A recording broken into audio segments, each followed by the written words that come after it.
What's happening, all you stoners and stonettes out there in YouTube land? Today we're back with another Fireside Chat.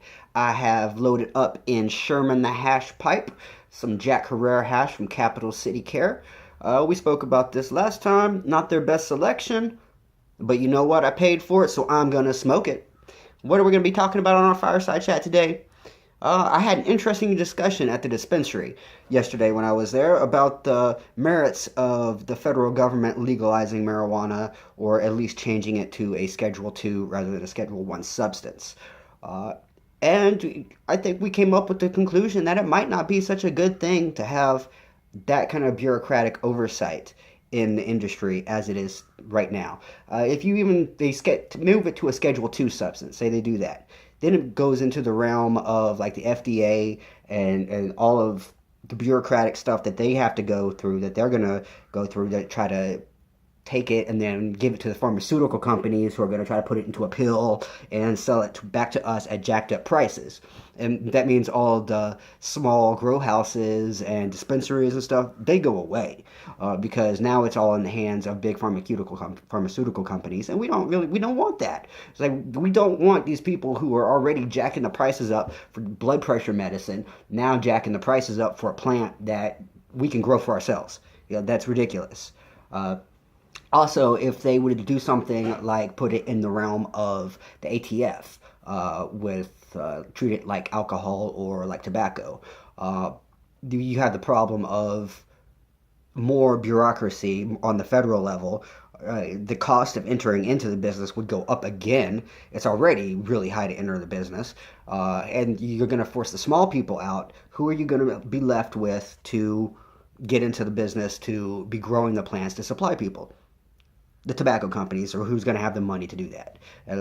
That's just the most obvious people to step in when prices of entering get jacked up like that. And let's not kid ourselves about a corporate mentality as it stands in the dispensary, in the legal dispensary framework. Capital City Care has links with SWC, with the dispensary. It's called SWC in Tempe, Arizona, and there's also in Prescott, Arizona.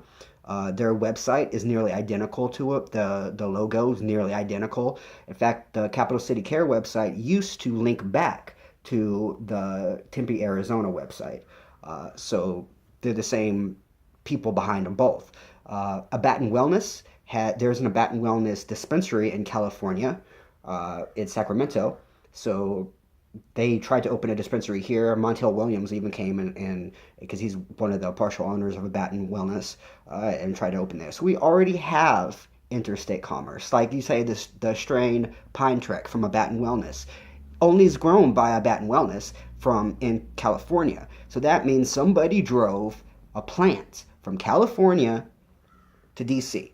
Not a seed, because it's the same strain. That means it would have to be a clone. So that means it was an entire plant. So let's not kid ourselves. There's interstate commerce already happening without the federal government's oversight, and they're doing it the right way. We don't need the federal government to tell us how to develop this industry. We have the ability to develop it from the ground up to a model that, can be so everyone can enter it, that it's possible, that it is early enough to stop this kind of corporate mentality takeover of it. That's very important, and I think once the federal government gets involved, that corporate mentality takeover will be next to inevitable. So let's take a hit of hash and tell the federal government to stay off of our weed. Take a hit of hash if I can get my thing lit.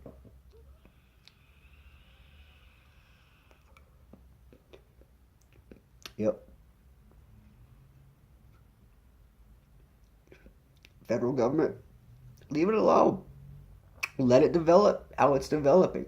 We're not seeing a huge problem. The sky is still up there. Oh my God, the sky is still up there. If you want to regulate something, freaking regulate the environmental stuff happening and fix the ozone layer. If you're going to do something and fix global warming, that's something to regulate. A plant is not something to regulate. Everyone out there, be sure you write your congressman, write the president, say, don't regulate my plant. And then you can stay stoned.